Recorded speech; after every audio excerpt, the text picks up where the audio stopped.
Assalamualaikum warahmatullahi wabarakatuh. Perkenalkan, kami dari kelompok 6 yang beranggotakan 3 orang. Yang pertama, Laila Nispi Nur Aulia Meratu Soleha dengan NIM 2014110143. Yang kedua, Nur Ajijah Konita dengan NIM 2014110141. Dan yang ketiga, saya sendiri, Rima Hikmatur Rahma dengan NIM 2014110145 dengan dosen pengampu Ibu Hasnita SSI MSI. Baik, di sini saya akan menjelaskan ukuran pemusatan, rata-rata mean data tunggal, rata-rata hitung populasi. Berikut ini adalah nilai kredit dalam triliun rupiah yang disalurkan oleh 5 koperasi di Kota Palangkaraya pada tahun 2015. Dapat kita lihat yang ada di dalam tabel ini ada 5 bank, yaitu Bank BCA, BNI, BRI Mandiri, dan Bank Kalteng. Untuk nilai kredit sendiri ada 3421332124. Untuk mencari rata-rata nilai kredit kita bisa menggunakan rumus. Cara untuk mencarinya kita bisa menggunakan rumus mean. Langsung saja kita masukkan rumus new sama dengan jumlah dari keseluruhan nilai X dibagi dengan jumlah total data. Kemudian kita masuki nilai kreditnya, yaitu new sama dengan 34 tambah 21 tambah 33 tambah 21 tambah 24 dibagi 5. New sama dengan 133. Hasil dari 133 ini yang kita tambahkan 34 tambah 21 tambah 33 tambah 21 tambah 24, hasilnya 133 dibagi 5 sama dengan 26,6. Jadi rata-rata nilai kredit dari 5 bank terbesar Palangkaraya pada tahun 2015 adalah 26,6 triliun. Selanjutnya kita memasuki yang kedua, rata-rata hitung sampel. Pada tahun 2019 di BEI tercatat 220 emiten atau perusahaan yang menawarkan sahamnya. Dari seluruh emiten, sebanyak 25 perusahaan mengumumkan akan membagikan dividen untuk tahun buku 2018. Dari 25 emiten tersebut, 5 emiten diambil laporan kinerja keuangannya. Berikut data kinerja keuangannya. Jadi dapat kita lihat dari 5 kode perusahaan yang ditanyakan itu, hitunglah rata-rata sampel untuk total aset dan laba bersih. Selanjutnya, untuk mencari rata-rata sampel dapat menggunakan rumus X bar sama dengan jumlah dari keseluruhan nilai X dibagi dengan jumlah total data. Di sini kita mencari rata-rata total aset X sama dengan 6.101 tambah 436.795 tambah 8.882 ditambah 11.778 ditambah 12.420 dibagi 5 sama dengan 475.976 dibagi 5, yaitu hasilnya 95.195,2. Kemudian rata-rata laba bersih X sama dengan 436 ditambah 12.147 ditambah 1.076 tambah 756 tambah 2.454 dibagi 5 sama dengan 16.869 dibagi 5 sama dengan 3.373,8. Selanjutnya kita masuki yang C, rata-rata hitung tertimbang. Dengan menggunakan data sebelumnya, hitunglah rata-rata tertimbang dengan menggunakan nilai aset sebagai pembobot untuk mempertimbangkan tingkat profitabilitas, yaitu berapa laba yang dihasilkan dari setiap aset yang dihasilkan. Di sini kita bisa menggunakan rumus rata-rata hitung setimbang sama dengan sigma dalam kurung W kali X dibagi sigma W. Selanjutnya XW sama dengan nilai yang nilai X1 dikali W1 dibagi dengan nilai total aset. Hasil XW sama dengan 5.357.356.341 dibagi dengan 475.976 dan hasilnya adalah 11.255.052. Jadi rata-rata hitung tertimbang laba yang dihasilkan dari setiap aset yang dimiliki perusahaan adalah 11.255.052 miliar.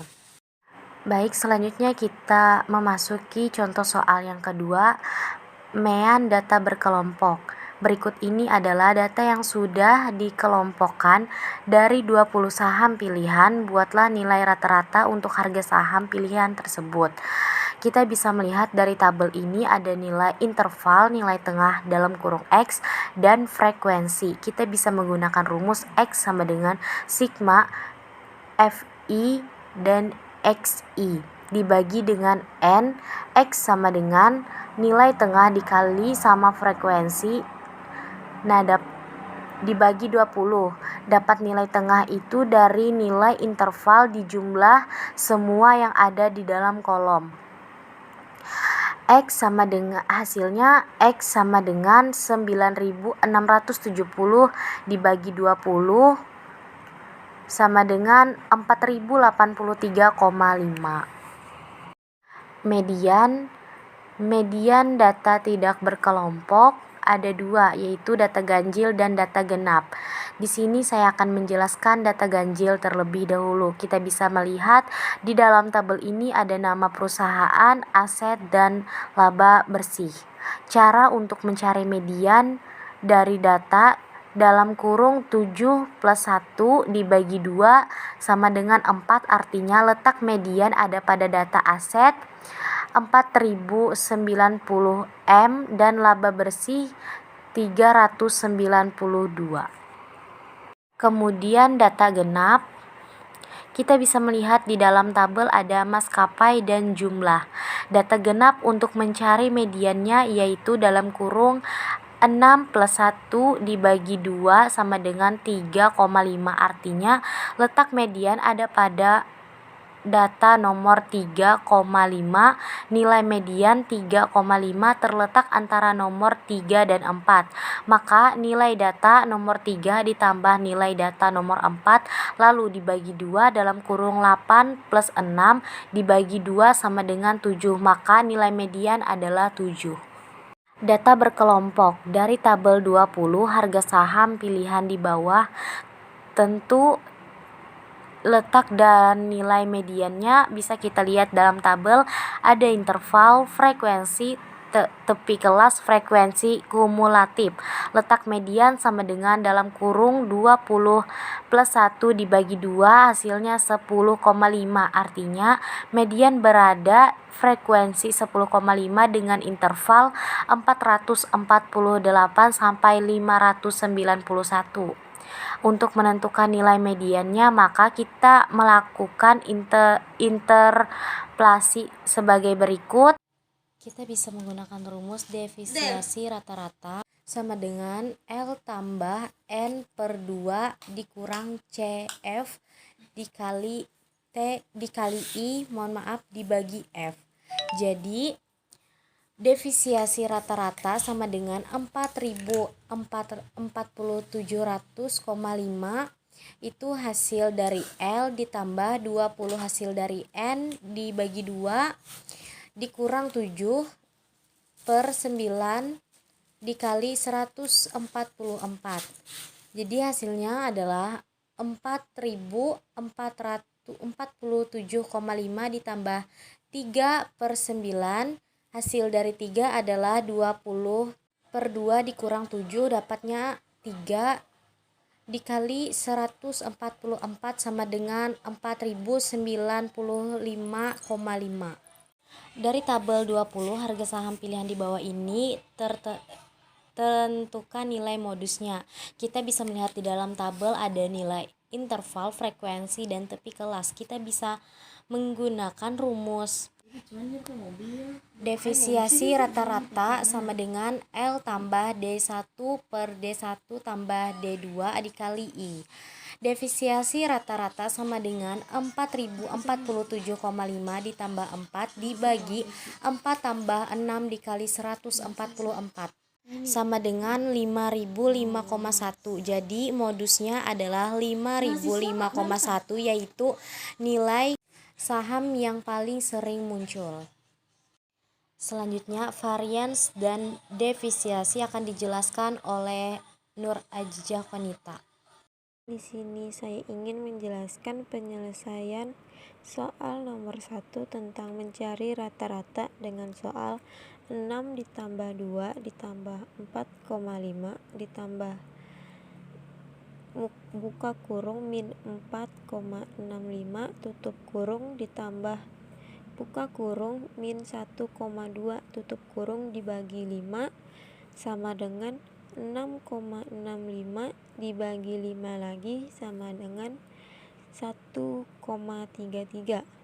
Dengan penyelesaian soal yaitu S2 sama dengan sigma 1 pangkat N sama dengan 1 buka kurung X1 dikurang X tutup kurung pangkat 2 dibagi N menjadi 6 dikurang 1,33 pangkat 2 ditambah buka kurung 2 dikurang 1,33 tutup kurung pangkat 2 ditambah buka kurung 4,5 dikurang 1,33 tutup kurung pangkat 2 ditambah buka kurung min 4,65 dikurang 1,33 tutup kurung ditambah buka kurung min 1,2 dikurang 1,33 tutup kurung dibagi 5 menjadi yang awalnya 6 dikurang 1,33 pangkat 2 menjadi 4,67 pangkat 2 ditambah yang awalnya 2 dikurang 1,33 pangkat 2 menjadi 0,67 pangkat 2 ditambah yang awalnya 4,5 dikurang 1,33 pangkat 2 menjadi 3,17 ditambah yang awalnya min 4,65 dikurang 1,33 menjadi 5,98 ditambah yang awalnya min 1,2 dikurang 1,33 menjadi 2,53 dibagi lagi dibagi 3 sama dengan menjadi 21,8089 ditambah 0,4489 ditambah 10,0489 ditambah 35,7604 ditambah 6,4009 dibagi 5 menjadi 74,468 dibagi 5 lagi sama dengan 14,8936.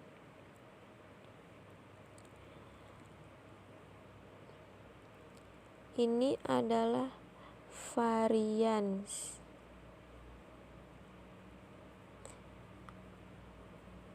sama dengan menjadi 14,9.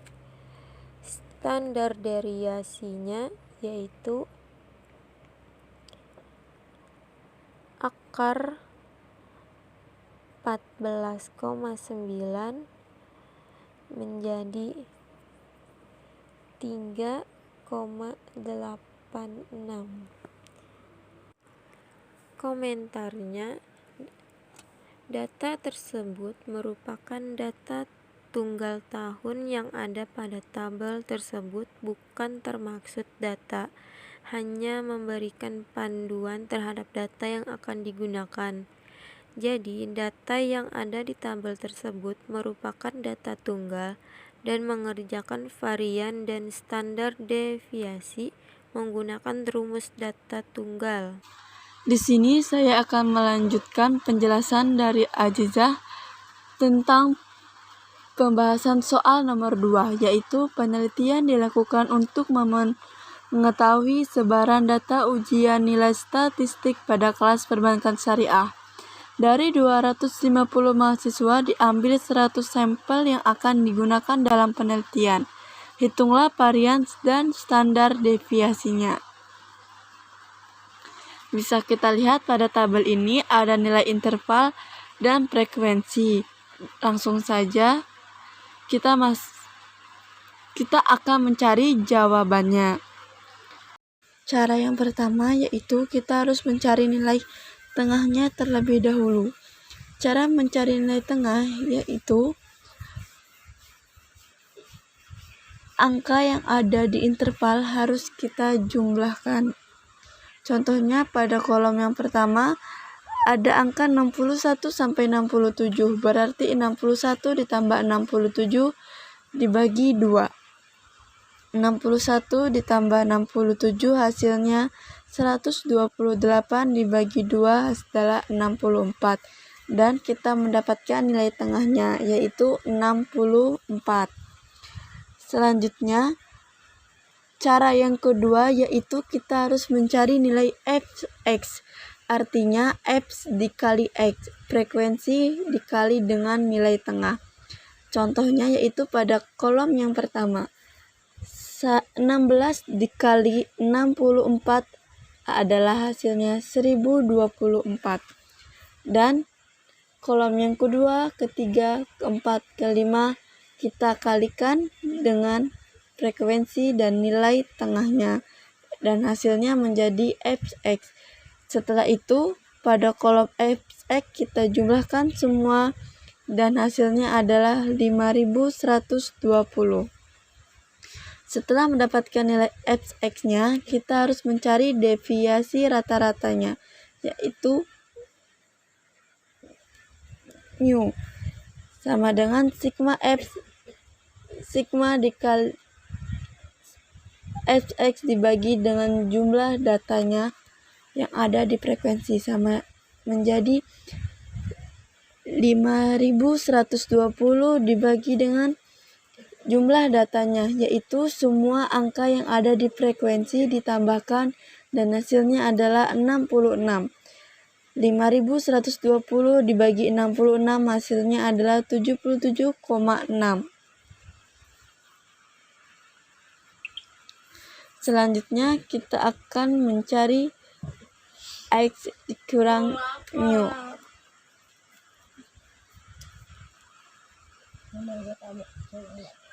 Selanjutnya cara yang ketiga mencari nilai x dan mu. Contohnya yaitu berarti nilai x, nilai tengah dikurang dengan hasil deviasi rata-rata tadi. Contohnya pada kolom yang pertama, 64 dikurangi 77,6. Hasilnya adalah 13,6. Dan kolom seterusnya kita lakukan dengan cara yang tadi. Nilai tengah dikurangi dengan deviasi rata-rata. Selanjutnya cara yang keempat yaitu kita mencari nilai x dikurang deviasi rata-rata, kita pangkatkan 2. Yang pertama pada kolom yang pertama, yaitu kita menggunakan kolom sebelumnya min 13,6, kita pangkatkan menjadi 2, hasilnya adalah 185, dan seterusnya kita lakukan dengan cara yang sama.